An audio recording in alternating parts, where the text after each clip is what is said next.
युद्ध के बीच ईरान से फतवा भी जारी किया गया है। ये बड़ी खबर आपको बता रहे हैं, ट्रंप की हत्या के लिए फतवा जारी हुआ है।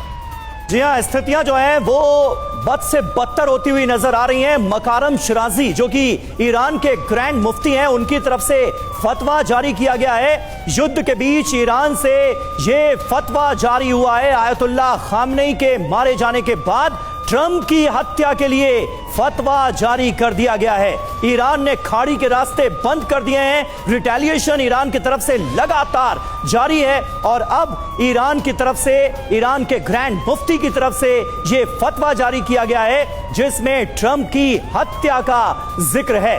संजय सॉय साहब, यानी ईरान ने यह तय कर लिया है कि अमेरिका के सामने सरेंडर का तो दूर दूर तक कोई इरादा नहीं है, बल्कि जितना जवाब दिया जा सकेगा उतना दिया जाएगा। यानी सारी हदें क्रॉस करने के लिए ईरान भी तैयार नजर आ रहा है इस वक्त। इसमें कोई शक नहीं है समीर।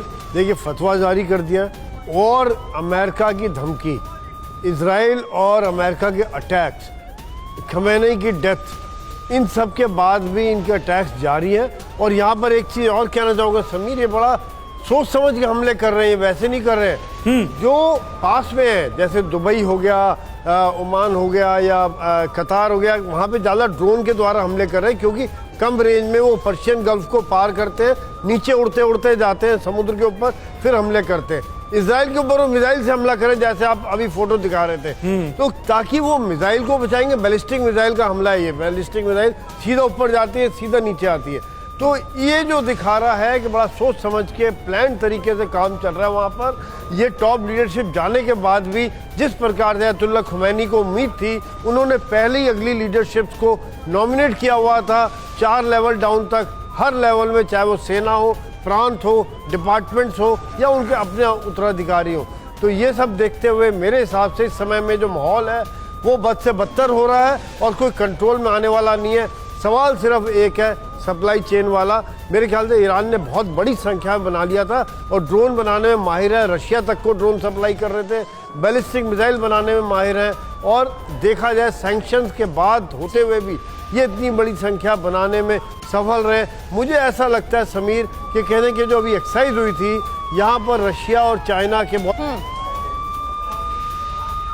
बिल्कुल ठीक सर। और लौटूंगी आपके पास, एक और बड़ी खबर है जहां लगातार आक्रोश देखने को मिल रहा है। इराक में भी यूएस दूतावास पर हमला। ऐसी तस्वीरें आपने देखी थी इराक से पहले जहां नारेबाजी की गई थी।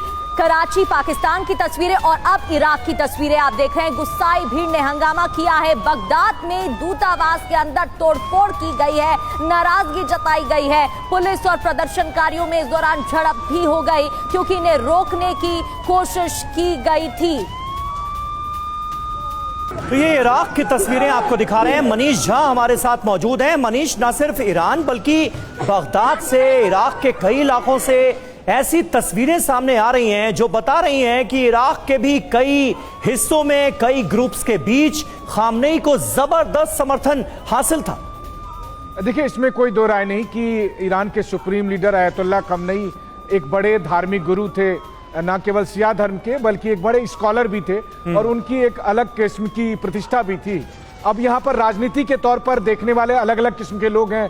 यहाँ पर जो ईरान में भी बहुत से लोग थे जो उनके नीतियों से पसंद नहीं करते थे, लेकिन उनके मारे जाने के बाद आज वो भी मातम मना रहे हैं। और यही कह सकते हैं आप कि एक ईरानियन कल्चर का भी एक हिस्सा है। जैसे हमारे यहाँ है कि हम मरने के बाद बहुत से लोगों के बारे में बुरी बातें नहीं कहते हैं, तो वो भी बात सही है। लेकिन अगर आप देखें तो दुनिया के कुछ हिस्से में ऐसे भी है, इजराइल में, अमेरिका में, यूरोप में बहुत से ईरानियन ऐसे हैं जो कि इस वक्त जश्न भी मना रहे हैं। लेकिन ज्यादातर जो तस्वीरें आ रही है दुनिया के अलग अलग कोने से, बड़ी संख्या में लोग मातम मनाते, उनको श्रद्धांजलि देते हुए दिख रहे हैं। वो उस खामनेई को श्रद्धांजलि दे रहे हैं जो स्कॉलर थे, जो धर्मगुरु थे।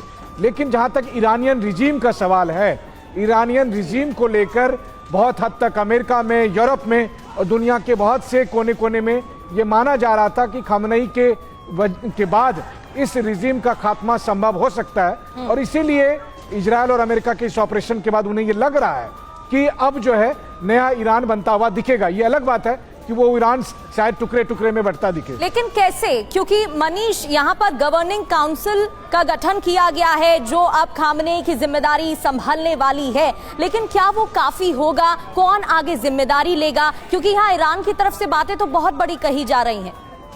देखिए, कागज पर तो ये सब कुछ ठीक सा लगता है कि सुप्रीम लीडर थे, सुप्रीम लीडर के बाद राष्ट्रपति थे, सुप्रीम कोर्ट के चीफ जस्टिस थे, स्पीकर थे, उसके बाद जो है सो एक गार्जियन काउंसिल थी, एक एक्सपेडिशनल काउंसिल थी, और अब गवर्निंग काउंसिल बनाई गई है। लेकिन फिर वही बात है कि यहाँ गवर्निंग काउंसिल में जो लोग बचे हैं, अगर वो अमेरिका विरोधी नीति को अपनाते हैं तो वो भी कितने दिन तक सस्टेन कर पाएंगे?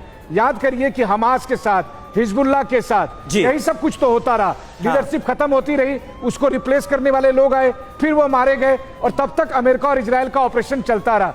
इसीलिए मुझे लगता है कि इस वक्त जो व्यवस्था की जा रही है वो व्यवस्था पहले जैसी व्यवस्था नहीं होगी। देखिए, ईरान बदल गया है।